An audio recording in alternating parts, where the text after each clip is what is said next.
ये बुनियादी तौर पे सियासी इख्तलाफात हैं। इन इख्तलाफात का दिफाई मामलात से और खारजा पॉलिसी से कोई ताल्लुक नहीं है। 1965 की जंग हुई तो इधर अपोजिशन लीडर के दादा थे जिन्होंने कहा था कि ये कौम दुश्मन नहीं जानता कि उसने किस कौम को ललकारा है। आई विश, और ये मैं सबके लिए कह रहा हूं, इस साइड पे बैठे लोगों के लिए भी और इस साइड पे, I wish we were half the men and women our grandfathers were. हमने अपने आबाओ अजदाद की जो मिरास थी, जो इखलाक थे, जो रवादारी थी, वो उसको ना सिर्फ भुला दिया बल्कि जब इस मुल्क की सालमियत की बात आती है हम तब भी पॉलिटिकल पॉइंट स्कोरिंग से बाज नहीं आते। मैं आज दोबारा ये बात करूंगा, ना मैं आपके लीडर को बुरा कहूंगा ना मैं अपने लीडर को अच्छा कहूंगा, क्योंकि आज बात पाकिस्तान की है, सिर्फ पाकिस्तान की और सिर्फ पाकिस्तान की है। अगर मैं ये करूं इस मौके पर जब दुश्मन ताक में बैठा है कि उसने हमला कब करना है, इधर से मुर्दाबाद के नारे लगे, इधर से जिंदाबाद के नारे लगे, मेरी पाकिस्तानियत गवारा नहीं करती कि मैं इस तरह की आवाजें उठाऊं और इस हाउस से वो क्लिप जाएं जो इंडियन चैनल्स के ऊपर लगे और इंडियन मीडिया ये कहे कि ये लोग डिवाइडेड हैं। हम कतई ये बात नहीं करते, ना हम इस बात के कायल हैं। मुझे जो पूछेगा मैं उसे कहूंगा कि इमरान खान भी उतना अच्छा है जितनी हमारी लीडरशिप अच्छी है, क्योंकि आज बात पाकिस्तान की है। आपस में लड़ने के लिए बहुत टाइम है, महीने बाद लड़ देंगे, 2 महीने बाद लड़ देंगे, तो मेरा गिरेबान पकड़ लेना, मैं तुम्हारा गिरेबान पकड़ लूंगा।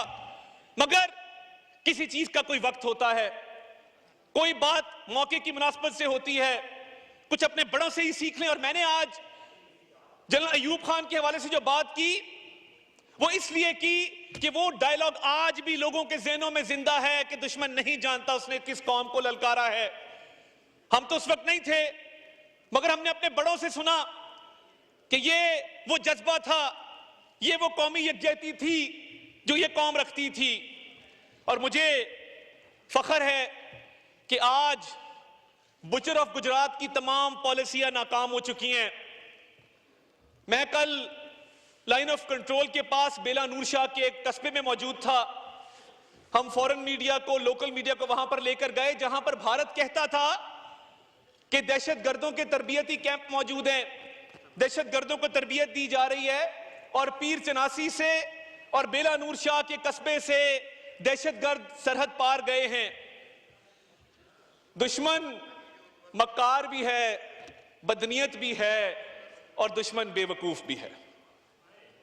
और दुश्मन की बेवकूफी की दलील यह है कि एक ऐसी जगह पहलगाम जो सरहद से, अगर हाउस एंड ऑर्डर कर लें जनाब स्पीकर, ये कौमी अहमियत का इशू है, ये चलते रहेंगे, हमारी चिट्टें बाद में भी ले आते हैं आपके लिए। तो ये जो पहलगाम का इलाका है जो सरहद से 150-200 किलोमीटर की दूरी पर है, दुश्वार गुजार इलाका है, पहाड़ हैं और जंगल हैं, ये कैसे हो सकता है कि पीर चनासी से या बेला नूर शाह से, पाकिस्तान से ये लोग जाके वहां पे उन्होंने हमला किया हो? आपकी 9 लाख फौज जो भारत पर काबिज है इलीगली ऑक्यूपाइड इंडियन कश्मीर में, वो वहां पे झक मार रही है। आज जब कश्मीरियों को उठा के दरिया बुर्द कर दिया जाता है और एक नौजवान की लाश निकालते हैं और कहते हैं कि इसने छलांग मारी, ये हमारे से बचने के लिए भाग रहा था, टॉर्चर किया जा रहा है, कश्मीरियों को शहीद किया जा रहा है, जेलों से निकाल निकाल के लोगों को कत्ल किया जा रहा है। वो 9 लाख फौज जो गासिब फौज है, जो काबिज फौज है, जिसने पिछली 7 दिहाइयों से मजलूम कश्मीरियों के ऊपर जुल्म ढाने के अलावा कोई और काम नहीं किया, वो आप कर लें, कोई बात नहीं। आज आप भी जिंदाबाद है, मैं भी जिंदाबाद हूं, हम सब पाकिस्तानी हैं, आप जो मर्जी कह लें। आज आप मुझे गाली भी देंगे, मैं जवाब नहीं दूंगा। तो बात ये है कि ये जाती अनाओं से उठना पड़ेगा, इससे निकलना पड़ेगा। ये जो 9 लाख काबिज फौज है, ये आज भी वो क्या जज्बा है कि जब कोई कश्मीरी शहीद होता है, पता है कि पाकिस्तान का परचम वहां पे ममानियत है, मगर आज भी माएं बहनें अपने बेटों को, अपने भाइयों को पाकिस्तान के परचम में दफन करती हैं। ये क्या जज्बा है और ये जज्बा कैसे आता है, ये कहां से आता है? ये उस एक नारे से आता है कि पाकिस्तान का मतलब क्या, ला इलाहा इल्लल्लाह। ये वो नारा है जो आज भी कश्मीर की वादी में जो खून से आलूद है, जो लाशों से भरी पड़ी है, आज भी वहां पर यह नारा लगता है कि पाकिस्तान से रिश्ता क्या, ला इलाहा इल्लल्लाह। और हम इधर कहते हैं तुम्हारा लीडर बुरा, मेरा लीडर अच्छा, इसको रिहा कर दो, उसको फलां कर दो। ये एक मौका है कि जिस पर एक आवाज जाए। और ये पहलगाम का वाकया, जब मैं कहता हूं कि दुश्मन मक्कार भी है, दुश्मन बदनीयत भी है और दुश्मन बेवकूफ भी है। आप जिंदाबाद मेरे भाइयों, बहुत शुक्रिया। और दुश्मन बेवकूफ मैं इसलिए कहता हूं कि थोड़ी प्लानिंग ही बेहतर कर लेते कि 150 किलोमीटर दूर पहलगाम का ये इलाका है और आप देखें कि पहलगाम के पुलिस स्टेशन में जो एफआईआर दी गई वो एफआईआर पढ़ने से ताल्लुक रखती है। आप भी उस पर बात करें कि पहलगाम के पुलिस स्टेशन में जो एफआईआर दी गई, वाकया होता है 1:50 पर, वाकया खत्म होता है 2:20 पर, एफआईआर दी जाती है 2:30 के 10 मिनट के अंदर। ये कैसा मजाक है? और लिखा जाता है कि सरहद पार बैठे आकाओं की ईमा के ऊपर ये एफआईआर, ये वाकया किया गया। और मुझे ये बताइए कि एक बंदा जो हलाक हुआ उसका बेटा ये कह रहा है कि पुलिस 1.5 घंटे बाद आई। पुलिस पहुंच नहीं सकती थी, पुलिस 1.5 घंटे बाद पहुंचती है और एफआईआर 10 मिनट में रजिस्टर हो गई। और साथ ही उनका फौजी कैंप है, उनकी बेस है नीचे, उनका यूनिट बैठा है, क्योंकि वो यूनिट तमाम तर तवज्जो मरकूज किए बैठा था कि कश्मीरियों को किस तरह और मजालिम का निशाना बनाया जाए। वो पहलगाम को सिक्योरिटी नहीं दे सका। पहलगाम भारत का एक false flag operation, security failure, intelligence failure है।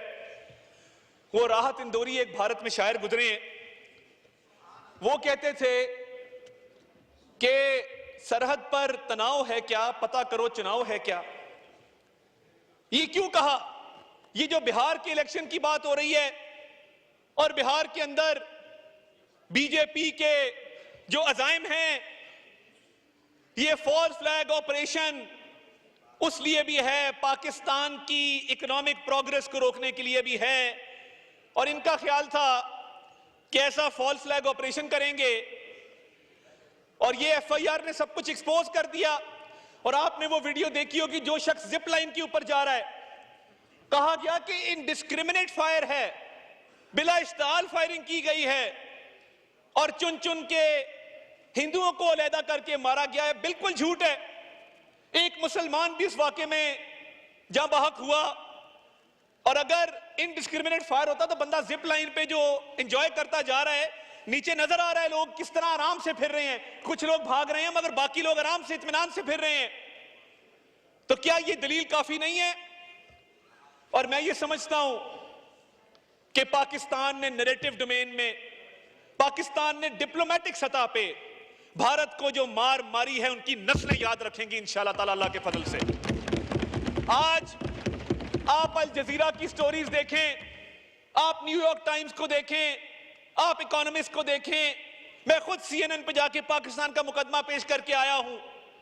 पूरा इंटरनेशनल मीडिया ये कह रहा है there is no evidence, Bharat के पास पाकिस्तान को इस वाकये से लिंक करने का कोई सबूत नहीं है और लैक ऑफ एविडेंस है, जिसकी वजह से पाकिस्तान ने जहां ये कहा कि हमारा पानी अगर रोका गया या उसका रुख तब्दील किया गया तो फैसला कुन इसका रिस्पॉन्स आएगा, पूरी कुव्वत से आएगा, मगर साथ हमने ये भी कहा हमारा दामन साफ है, आप इस वाकये की एक फेयर और ट्रांसपेरेंट इन्वेस्टिगेशन करवाना चाहते हैं, अपना शौक पूरा कर लीजिए, ये होगी, दूध का दूध और पानी का पानी होगा। जो सफारती कोशिशें हुई हैं पिछले 48 घंटों के अंदर, वजीर आजम ने अपनी कोशिशें तेज की सफारती महाज पर। वो चीन के सफीर को मिले, वो बरतानिया के सफीर को मिले, वो तुर्किया के सफीर को मिले, वो सऊदी अरब के सफीर को मिले, वो यूएई के सफीर को मिले, वो कुवैत के सफीर को मिले, उन्होंने अमीर कतर से बात की, उन्होंने ईरान के सदर से बात की, उन्होंने ईरान के वजीर खारजा से मुलाकात की, उन्होंने फोन के ऊपर यूएन सेक्रेटरी जनरल से बात की। पाकिस्तान ने यह मुकदमा यूनाइटेड नेशन सिक्योरिटी काउंसिल में उठाया और कश्मीर की आवाज बन के उठाया कि हम बतौर पाकिस्तानी कौम कश्मीरियों की इखलाकी, सफारती, सियासी हिमायत मरते दम तक जारी रखेंगे इंशाअल्लाह ताला। कश्मीर पाकिस्तान की शहरग है और अगर इस मक्कार, इस बदनीयत और इस बेवकूफ दुश्मन का यह ख्याल है कि वो इस बहाने कश्मीर कॉज से दुनिया की तवज्जो पाकिस्तान के ऊपर ले आएगा, तो मैं तुम्हें बताना चाहता हूं भारत वालों, हम दहशतगर्दी के खिलाफ फ्रंटलाइन स्टेट हैं। हम दुनिया और दहशतगर्दों के दरमियान एक दीवार है और एक पाकिस्तानी शहीद होता है अपनी मादरे वतन की खातिर तो वो दुनिया में अमन कायम करने के लिए शहीद होता है। दहशतगर्दी का विक्टिम भी हम, दहशतगर्दी के खिलाफ जंग भी हम लड़े और उसके बाद दहशतगर्दी का इल्जाम भी तुम हम पर लगे। तुम्हें शर्म आनी चाहिए, शर्म से डूब मरो ऐसा इल्जाम लगाते हैं पाकिस्तान के ऊपर। ये वो स्टेट है जो सिखों का कत्ल करवाती है। आज मैं पूरी दुनिया में बसने वाली सिख बरादरी को भी खिराजे तहसीन पेश करता हूं, उन गयूर सिखों को जिन्होंने कहा कि हम अपने सीनों पे गोलियां खाएंगे, पाक फौज के खिलाफ नहीं लड़ेंगे। पूरी दुनिया से ये आवाजें उठी हैं, पूरी दुनिया से आवाजें उठी हैं कि हरदीप सिंह नजर का कत्ल किसने करवाया कनाडा में, ऑस्ट्रेलिया में कत्ल कौन करवाता है, सिखों का अमेरिका के अंदर कत्ल कौन करवाता है। ये भारतीय रियासत है जो दहशतगर्द है, पाकिस्तान नहीं है। ये भारतीय रियासत है जिसने ट्रांसनेशनल रिग्रेशन किया है। ये भारतीय रियासत है जिसका नेवल कमांडर कुलभूषण यादव हमारी कस्टडी में आज बंद है, जो इनकी क्रॉस बॉर्डर टेररिज्म का जीता जागता सबूत है। I would like to tell the international community, we have credible, verifiable, undeniable evidence against Indian state-sponsored terrorism in Pakistan. और जब जाफर एक्सप्रेस का वाकया हुआ तो इंडियन चैनल्स के ऊपर जिन दहशतगर्दों को एयर टाइम दिया गया, मैं उन दहशतगर्दों को भी आज फ्लोर ऑफ द हाउस ललकारूंगा। इतनी हिम्मत थी तो मास्क उतार के इंटरव्यू देते, बगैर तो मास्क उतारते अपना चेहरा दिखाते अगर इंडियन चैनल्स पे जाना था। और बीएलए की तरफ से जो जाफर एक्सप्रेस की जब पटड़ी उड़ाई गई, वो पहली फुटेज इंडियन चैनल्स पे कैसे गई, क्योंकि इन दहशतगर्दों के ताने बाने भारत की स्टेट स्पॉन्सर्ड टेररिज्म से मिलते हैं। और इनकी जुर्रत, इनकी हिम्मत कि ये पाकिस्तान पे इल्जाम लगाए दहशतगर्दी का। हमने 90,000 जानों का नजराना पेश किया है। कोई और मुल्क बता दो जिसने इतनी कुर्बानियां दहशतगर्दों के खिलाफ, दहशतगर्दी की जंग के खिलाफ दी हो। आज भी जब मैं एलओसी पर था तो वहां मुझे बच्चे मिले, उन्होंने कहा हमें भी मौका दें, ये आए तो सही, हमारे सीने हाजिर हैं। जिस कौम के बच्चों का ये जोश होगा, जिस कौम की बहनों का, माँ बेटियों का ये जोश होगा, उस कौम को तुम कैसे हराओगे, उस कौम के खिलाफ कैसे जारियत करोगे। ये कौम, ये बड़ी अजीम कौम है। आप तारीख उठा के देख लें, ये कौम जब इकट्ठी हो जाए, ये कौम जब खड़ी हो जाए, दुश्मन कितना भी ताकत रखता हो, दुश्मन को हमेशा अल्लाह ताला के फजल से हमने धूल चटाई है और उसको मुंह की खानी पड़ी है। जो इंडिया का स्टेट स्पॉन्सर्ड टेररिज्म है और ये कई दहाइयों से जारी है। रॉ के हैंडलर जो पाकिस्तान में हमले करवाते हैं, जो मासूम लोगों की जानें लेते हैं, भारत सबसे बड़ा प्रमोटर है दहशतगर्दी का। और पाकिस्तान की कुर्बानियां दहशतगर्दों के खिलाफ आज भी जारी हैं। हमारी अफवाज पाकिस्तान ने, हमारी पुलिस ने, हमारी सिक्योरिटी एजेंसीज ने, और मुझे इस हाउस में खड़े होकर यह कहते हुए फख्र है कि इधर बैठे वालों ने, उधर बैठे वालों ने जानों के नजराने पेश किए हैं दहशतगर्दों के खिलाफ, मगर हार नहीं मानी। आज भी खड़े हैं, आज भी मुकाबला करेंगे। हमने शहादतें दी हैं, पाकिस्तान के सियासतदानों ने खून दिया है, पाकिस्तान के सियासतदानों ने सीने पर गोलियां खाई हैं।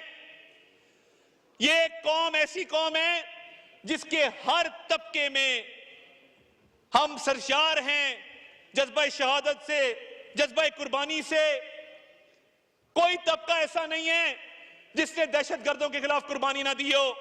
और ये फ्लोर ऑफ द हाउस, दोनों साइडों पे बैठे सियासतदान जिनकी कुर्बानियां सुनहरी हरूफ में लिखने के काबिल हैं, मैं आज उनको भी खिराज तहसीन पेश करता हूं। और कहां पे ये डरपोक कौम भारत की जो मोदी सरकार के खिलाफ आवाजें उठा रही है, वो मोदी सरकार से सवाल कर रही है कि सिक्योरिटी क्यों ना दी गई। वो सवाल कर रही है कि 9 लाख भारतीय फौजी कश्मीर में झक मार रहे हैं। वो सवाल कर रही है कि सफारतकारी में नाकामी क्यों हुई। वो सवाल कर रही है कि जो भारत तवक्को कर रहा था कि पाकिस्तान को बैनुल अक़वामी सतह पे अंडर प्रेशर करेगा, ये उस मालिक का करम है कि हमने ठीक टाइम पे वो पता खेला कि इन्वेस्टिगेशन करा लो। उससे भारत पर दबाव आया है। भारत आहिस्ता आहिस्ता बंद गली में जा रहा है।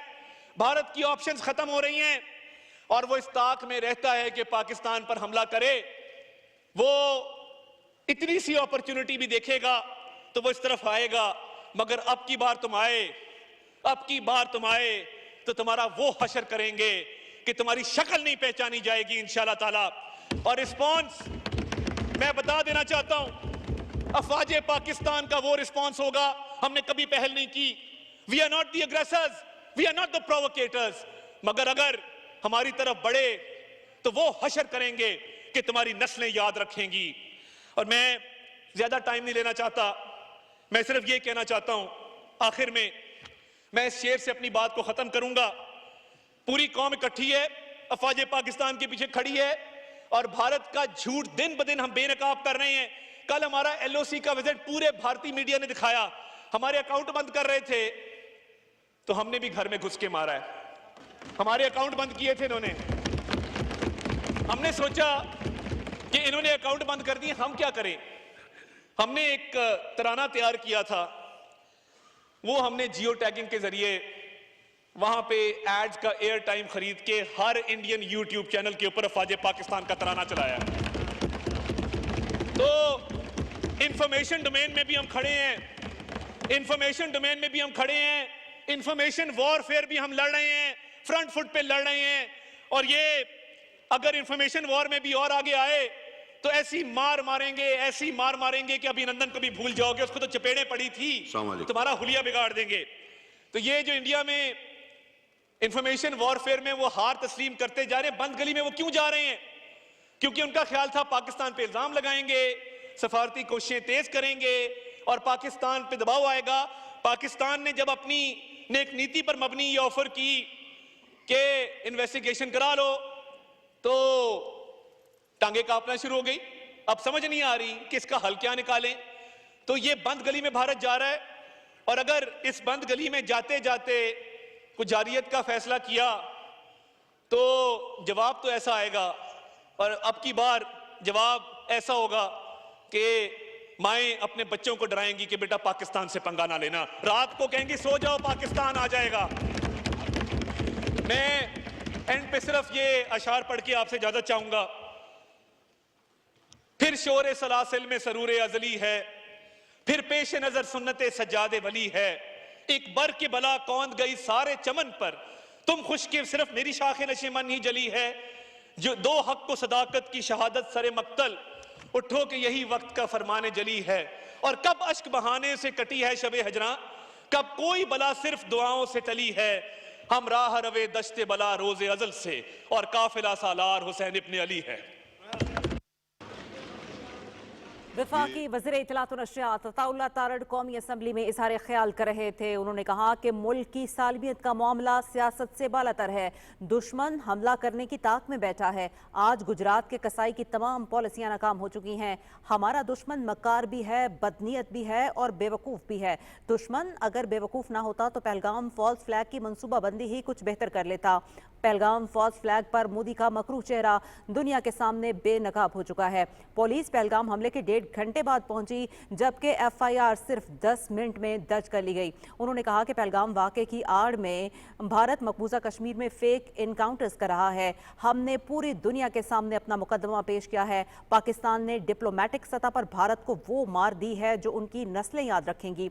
उन्होंने कहा कि कश्मीर पाकिस्तान की शरग है। हम मरते दम तक कश्मीरियों के इखलाकी, सियासी और सफारती हिमायत जारी रखेंगे। इस मौके पर उनका यह भी कहना था कि दुश्मन को हमेशा धूल चटाई है, दुश्मन को मुंह की खाना पड़ेगी। भारत को ललकारते हुए उन्होंने कहा कि हमारी जानिब बढ़े तो आपकी नस्लें याद रखेंगी। वफाकी वज़ीर इत्तलात व नशरियात अताउल्लाह तारड़ कौमी असम्बली में इजहार ख्याल कर रहे थे और भरपूर अंदाज में यहाँ भी उन्होंने पाकिस्तानी कौम की तर्जुमानी की और हुकूमती मौक़िफ़ भी बयान किया। साथ ही साथ भारत की जारहाना इक़दामात और पाकिस्तान के हिकमत अमली पर भी खुलकर गुफ्तगू की। उन्होंने कहा कि मुल्की सालमियत का मामला सियासत से बालातर है। पहलगाम भारत की सिक्योरिटी और इंटेलिजेंस एजेंसीज का फेलियर है।